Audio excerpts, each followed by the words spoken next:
That down, guys. Let's move on to this, shall we? James Gunn, of course, the director of the upcoming Superman movie, directed the Guardians of the Galaxy films, and he's now the co-CEO of DC Studios, which is still amazing. Still haven't wrapped my head around that.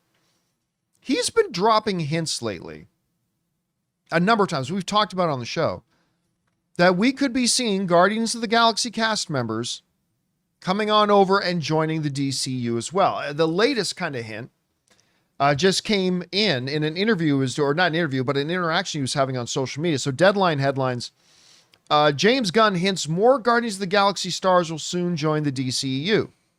So what happened was somebody on social media asked him, if you had a chance to cast any of the Guardians of the Galaxy stars in the DC universe, who would you cast them as? A fan asked him on Threads, to which James Gunn responded, well, that would be a spoiler, wouldn't it? And again, on its own, that statement would not necessarily mean anything. Right. But it's just the latest. He's been dropping little hints and teases all the time about the idea that some of his Guardians of the Galaxy cast may come and join the DCU as well. And what a hell of a cast it is. So I thought it would be fun for a second for us to run down some of these cast members and what we think the chances are of those particular cast members joining the DCU. Mm-hmm. Let's start off with an obvious one. Yes, the answer is yes. Sean Gunn. Kraglin, he of course he was the on-set Rocket Raccoon, and then Bradley Cooper would do the voice later. But Kraglin was in Sean Gunn was in the suit. Yeah. And you know what? He's a great actor in his own right. I remember my wife Ann used to love watching him in Gilmore Girls. Gilmore Girls. She loved watching him in that. He was a great character as Kraglin, and he's James Gunn's brother. Yeah. So I don't know that he's going to play Aquaman or anything like that, but he'll show up. Mm-hmm. I mean, he's already been mentioned. He's going to be in Superman, right? Right. And you know what else? I think just like in Guardians of the Galaxy, the way he was Kraglin on screen and you see him, but he also does Weasel. Yeah, he does mocap. Yeah, he does the mocap stuff and things like that.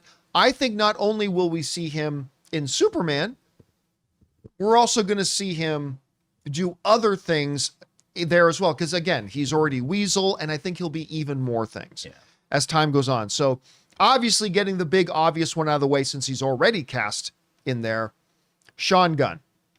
All right. Next one up is interesting. Karen Gillan.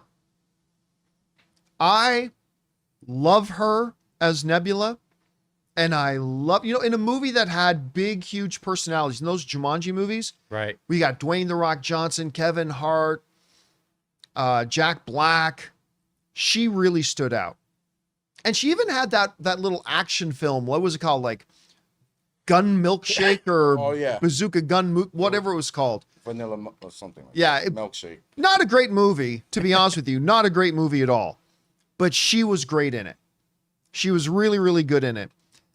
I think she could very easily fit. Oh, DA in the live chat. Gunpowder Milkshake. Gunpowder Milkshake was the name of it. Again, not a very good movie overall, but it was fun and she was wonderful in it.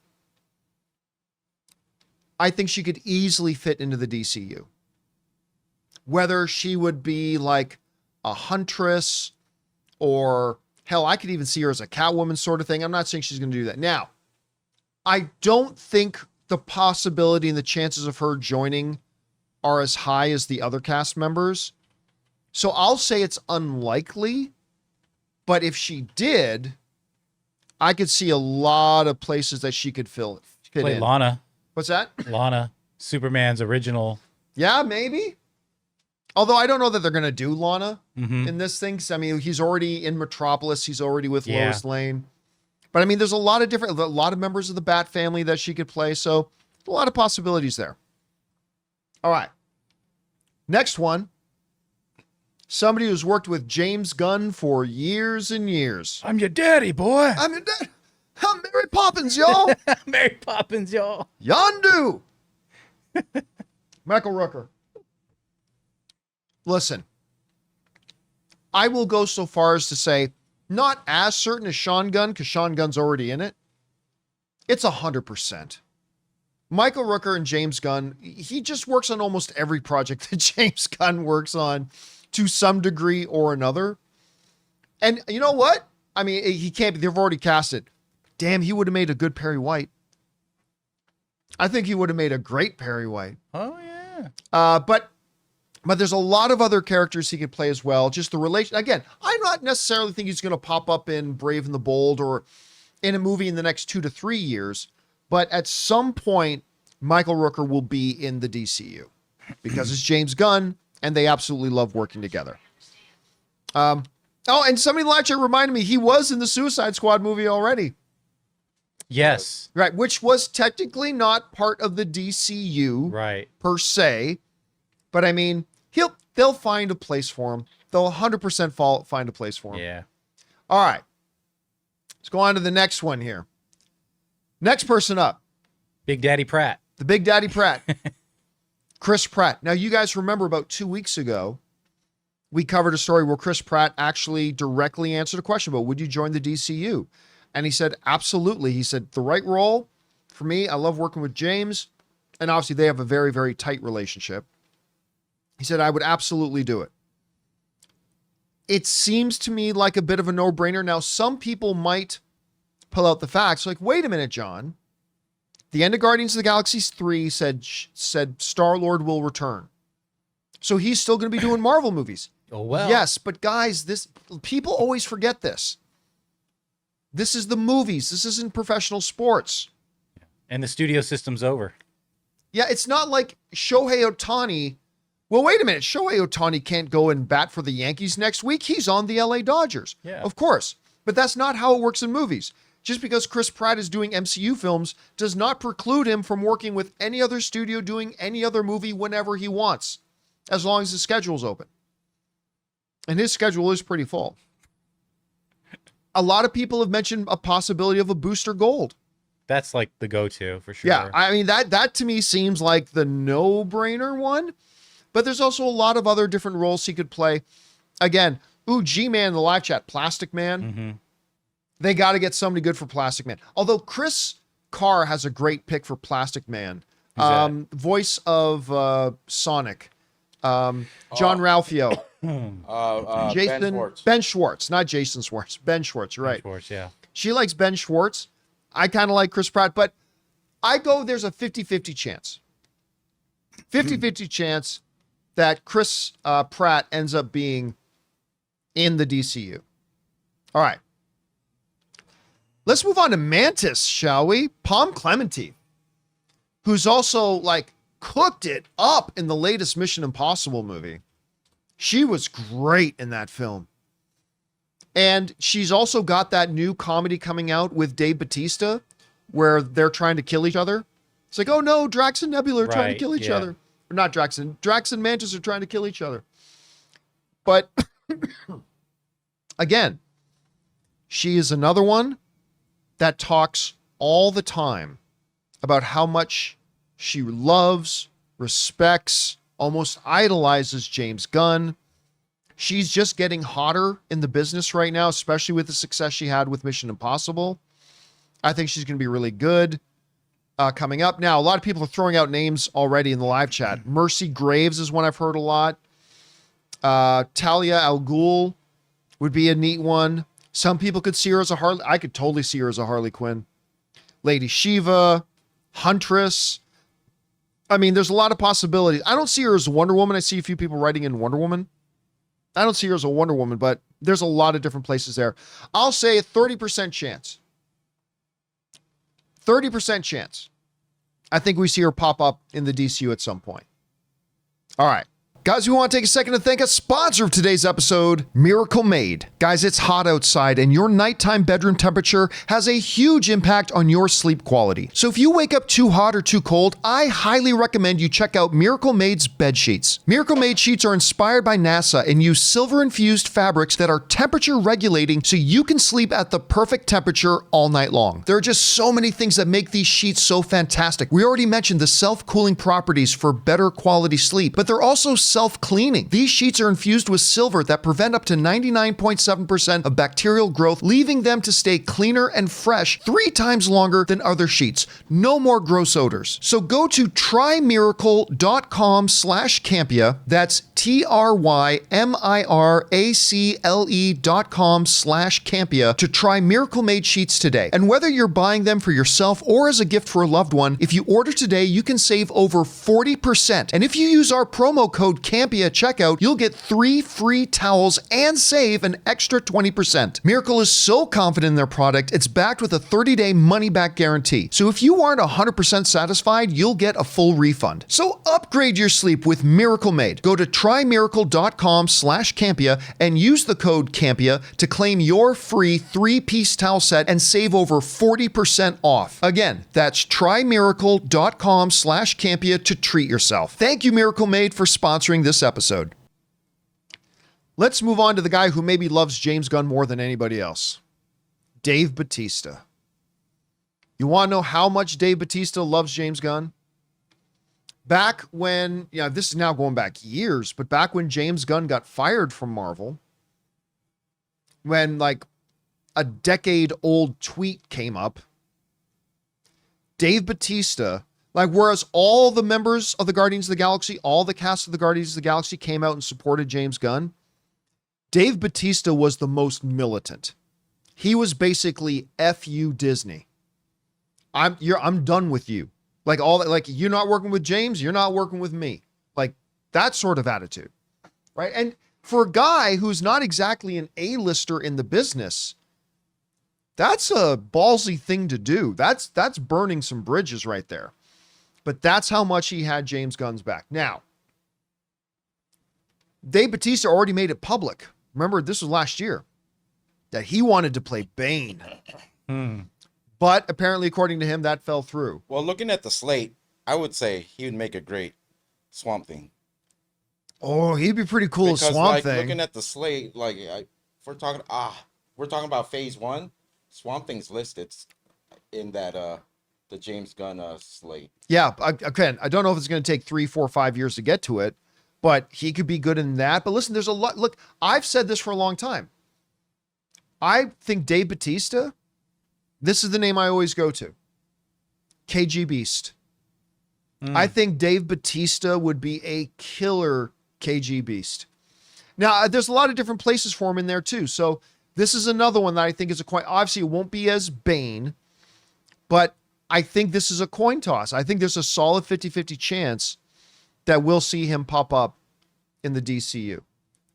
All right. Zoe Saldaña, the queen of the giant franchises. She's big star in not just Guardians in the Marvel Cinematic Universe, but became a key role player in Infinity War and Endgame. And the biggest franchise in history, the Avatar franchise, on a per film average basis, that is. She did her Lioness show recently. She's incredibly hot. It's in her career right now. And while she's talked recently about maybe wanting to move a bit away from franchises, I think working with James, and if it was the right role, and I'm not sure what that role would be, to be honest with you. All the other names we've brought up so far, 3 or 4 character possibilities instantly popped into mind. I'm not quite sure who she could be. I don't have an instant role in my head about, who she could instantly jump in and play that role. But again, her relationship with James Gunn is great. She's an incredibly hot place in her career right now. And you can't scoff at the success that she's had, even if you're her. So I'd say, again, around a 30% chance. 30% chance that she ends up joining the DCU. Last name on the list, Bradley Cooper. Now, of course, James Gunn and Bradley Cooper, they did that one interview together like a year ago, which was so much fun to watch them talking to each other. It was totally great. Bradley Cooper is a multi-Oscar nominated dude, all this kind of stuff, and everybody loves him as the voice of Rocket. I will say this one has the lowest chance of happening. Bradley Cooper is already in that phase of his career where I think he's chasing Oscars. I think he's chasing legacy right now. Yeah, and he wants to be a director. I mean, Yeah. he is a director, but he wants to focus on that. Yeah. Now that raises an interesting possibility. Then as soon as I said that, the same thing, I was like, oh, wait. What if James Gunn were to go to him? Because remember, he is the boss. Yeah. And says, tell you what, Bradley, pick a character that interests you and you can star in it and direct it. Then I think you got something. Now, of course, he's trying to make things like Maestro, Yeah. but maybe that becomes appealing to him. I still think it's the lowest of all the possibilities. Maybe he could do a voice in Creature Commandos as a side thing for. Yeah, I mean, they've already got their cast, but Oh, like, they do? but for other Okay. things, right? For other things. Right. Maybe he could come in and just do voice work again like he did for that. But again, I think this would be the most interesting. Like if you could get a Bradley Cooper to join the DCU, that would be huge. Even if it meant letting him direct some stuff, which by the way, would not be a bad thing at all to let Bradley Cooper direct. But again, I think, Mario in the live chat gave a great one. Harvey Dent. Bradley Cooper as Harvey Dent.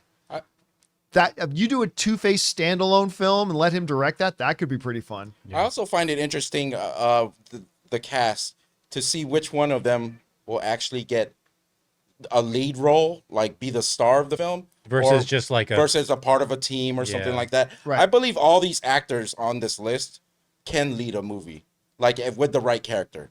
It's just that it'd be interesting to see how he shuffles them if they do all come to the DCU. I still haven't become convinced that Pom could lead a movie yet. Right. She's great as a role player. Like I love watching her as a role player. And I'm still not 100% that Bautista can lead a film yet. I think I just vision him as Swamp Thing, and I think he'll do fine as that. So yeah, I think Bradley Cooper is like a 10% chance. Yeah. 10% chance.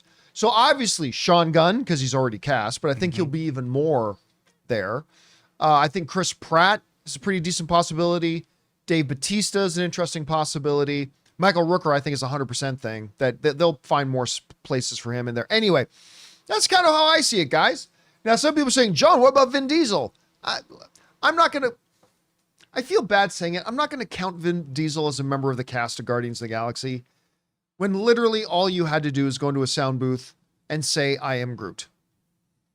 I don't take nothing away from it, but I'm not going to include him in this conversation. So, and I'm a big fan of Vin. Everybody knows I'm a big fan of Vin Diesel, but I just don't think he fits into this conversation.